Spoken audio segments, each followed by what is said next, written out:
When I was 16, my whole world was turned upside down. I made one of the most horrific decisions in my life, and it cost me.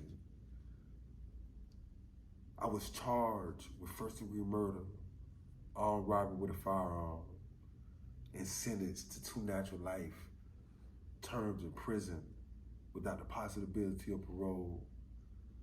And I've served 31 years in prison. And my life has been a disaster. What's up, y'all? This JD again with Redeem Kings. And yeah, I'm in another new location too. You know, y'all wouldn't believe where I'm at. I'm in my own car. Check this out, man. My mother bought me a Kia 2012. Now, it's little for a big guy like me, but I'm moving. Yeah, I'm able to get out here, get in my car, and go. And for the dudes that's in the chain gang that's been locked up as long as me, we know that's freedom. Yeah, I wouldn't care what car I was in, as long as it was in good condition and I was riding. You feel me? I can go from A to B. And boys back in the hood, back in my time, we used to call this our 1-2 car. Yeah, A to B car. But you know what? On the real though, man, being free has made me recognize the other part of the coin that I never really considered before.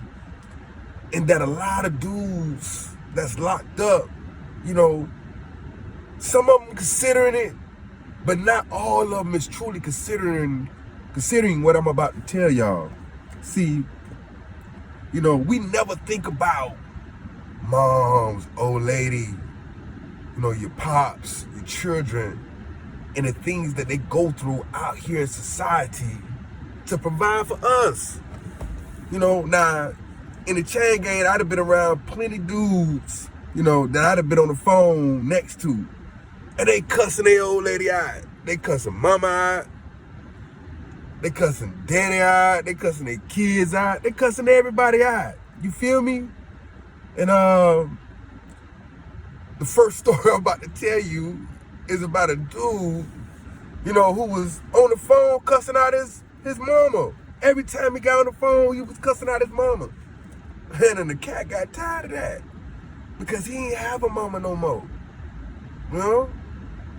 So, man, this episode opened up with this dude. I ain't gonna name him. I ain't gonna put no name on the dude, man. But this white fella, he was on the phone with his mama and he was cussing out. I mean, listen, when I tell you cussing out, mama, why my money ain't come on time? You beep, ba ba ba ba ba ba ba ba ba.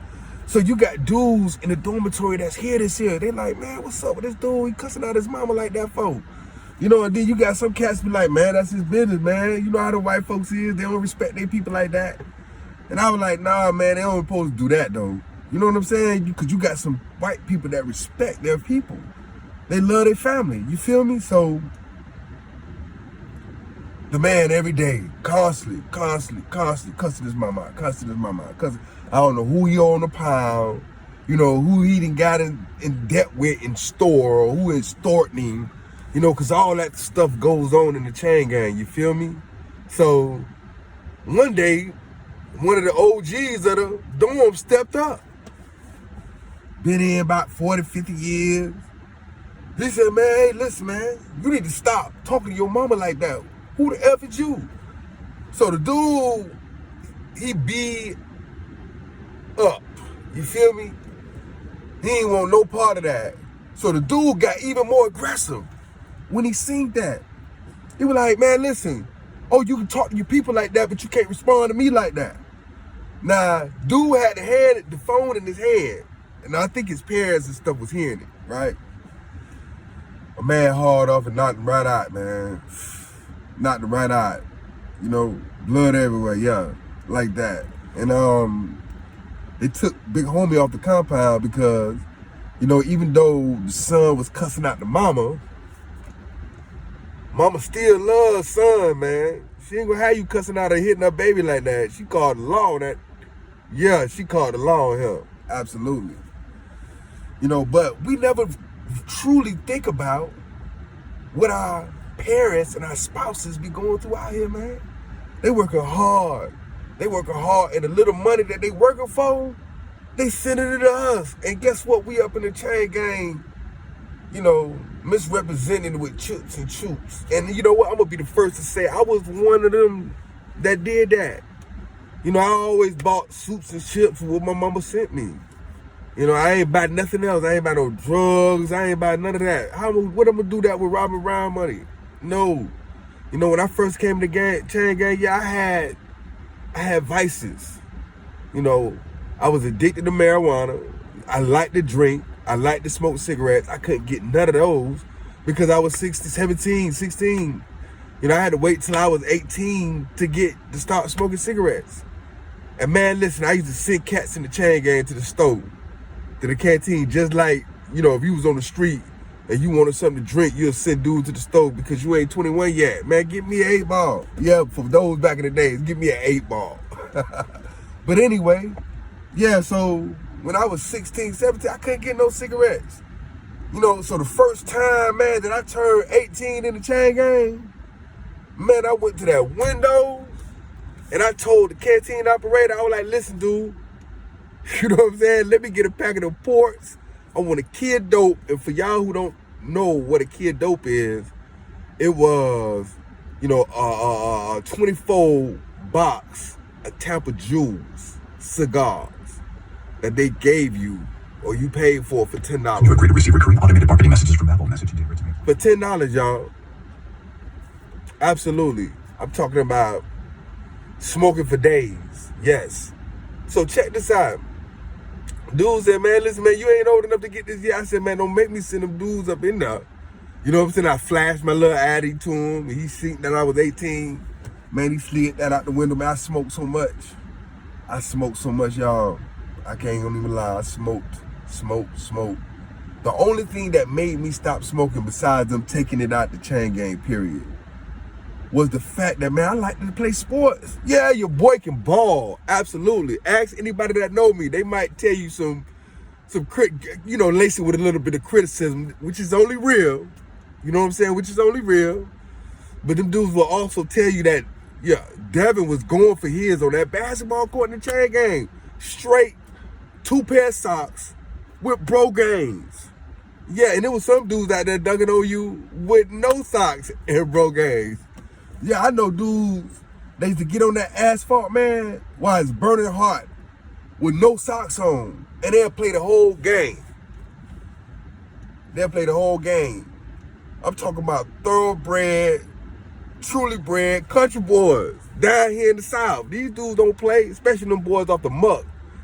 Listen, when I was on the muck, man, you had dudes coming from other camps trying to get to the muck. And man, these dudes was so fast, man. I'm telling you, you couldn't catch these dudes. You couldn't catch them at all. They was athletic. You had a bunch of big athletic dudes in the chain game, man. These dudes was like professionals, man. In anything that they did. Professionals, man. Now I'm gonna tell you something. You also had professional knockout artists in the chain game. Because dudes know that if I don't knock you out, when you get up, you gonna get it to me. And I'm talking about woos, big ones. So man, these dudes was one-hitter quitters because they ain't want other cats to understand that they the one that did this. You know what I'm saying? The dude gonna mind their business. The only dudes that don't mind their business is the professional snitches. You know what I'm saying? And they do get stick. I don't know about the stitches in the chain gang. You know what I'm saying? We don't see the stitches. All you see is them dudes get on a plane or get on a helicopter and fly out of there. That's what you get there. So please, you know what I'm saying? Watch yourself if you head into the chain gang. Now, I want to talk to y'all about something serious, man. I want to talk to y'all about something serious that I dealt with, man, when I was incarcerated. You know what I'm saying? And one of the most serious things that I ever had to conquer or to challenge. I'm talking about any camp that I was at. Even though at this point I was at Cross City. And it was my sense of urgency. Anybody know what a sense of urgency is? See, a sense of urgency is almost, you know what I'm saying, consistent with anxiety. It runs neck and neck. See, A sense of urgency in my case was, man, if you don't get out the chain gang, if you don't do something right now, you gonna die here. That was my sense of urgency, y'all. You gonna die in prison if you don't change, man, if something don't happen for you.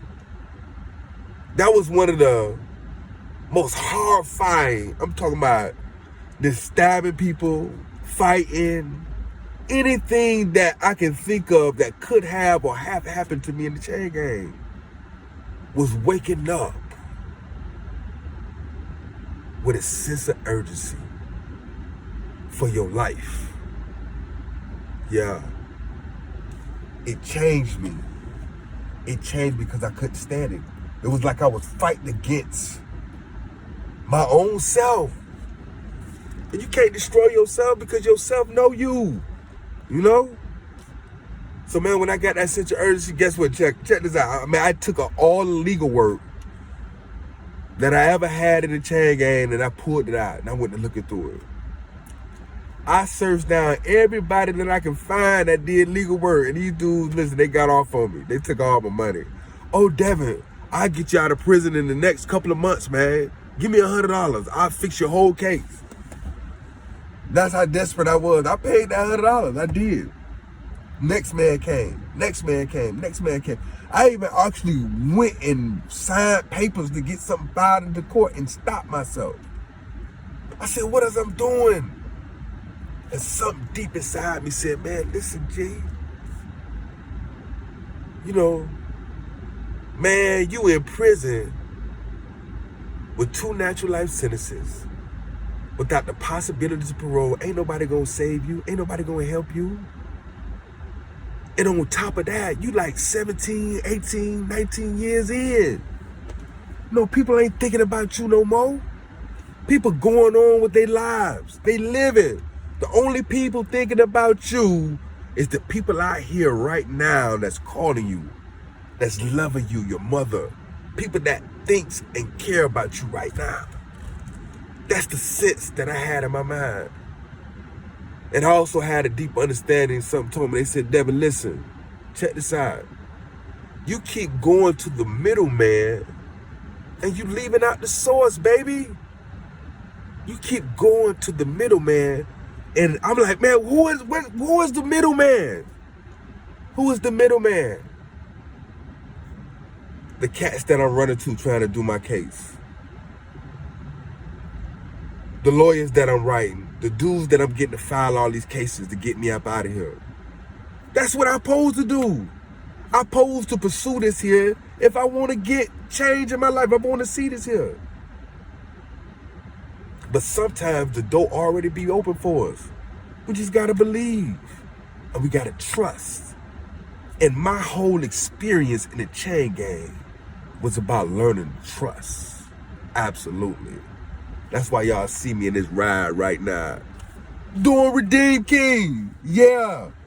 Doing Redeem Kings. Now I know it's getting a little dark. You know what I'm saying? But we going to keep this thing rolling. We are. We going to keep this thing rolling. Because I want to talk to y'all, man. I want to talk to my fans out there. I want to talk to dudes out there that really feel me. You know, even for the ladies out there. Y'all, it's some of y'all that been in the chain gang too. Y'all know what I'm talking about. To some of y'all, it's even worse. Because I used to hear some of the officers talking about how worse the women institution was over the men. So for y'all females out there that's holding it down, yeah, I got much respect for y'all too. Because y'all the other flip side of the coin as well. Absolutely. And to my dudes out there that made it, that's out the chain gang right now, you know what I'm saying? That's doing whatever they doing. Man, stay free. Don't be fools. Because in the course of my 30-something years, I seen plenty of fools, man. I seen fools that came to prison, did their time, let them people do whatever they want to them, and couldn't stay free for 30 days. And you got dudes like me with life sentences that's looking at these dudes. We like, man, do you really love your life? Or you just out here? See, it's a difference between living and existing. So when you living, You living. But when you existing, man, that's the worst experience. Because you ain't got nothing going on. You don't even know who you are. You just drifting. You existing. You doing what society tells you. Now, when I was at Dixie, Cross City, Dixie County, man, there was a lot of existing dudes out there, man. There was a lot of existing dudes, man. You come in the day room and you sit on the bench, and man, you get attacked by spirits. I'm talking about all kind of spirits trying to jump on you. You know what I'm saying? Self-loathing, delusional, depression, oppression. All these things was battling me, and they was battling dudes every day too. See, it ain't a physical thing in the chain gang. It is, but it ain't. It's a mental game. Yeah, baby, it's a mental game. In the chain gang, it is. It is. And for those who don't understand that, boy, look at you ain't gonna survive. Because that's what it is. Now listen to me. I want to tell y'all something, man. You know, I got respect for everybody that's in society right now, that's living, not existing. Because this thing is hard on both sides of the scales, man. You know what I'm saying? Even in the chain gang, in our little world, we feeling the impact of what y'all going through. Now I'm out here, and I'm feeling it. It's like a heartbeat. But listen, I'm equipped to handle this. Yeah, because I got strength on the inside, man, to face anything. Man, if you can face down killers in the chain gang, if you can survive not knowing whether a dude gonna bust your head open wide because you looked at him right or wrong, you know what I'm saying? You trust him. You feel me? Yeah, you trust him. And this episode is about that. Redemption King. Who want to be redeemed? Let me know. Because when you decide that, then you're on your way to becoming a king, player. Yeah. Redemption King out. Love.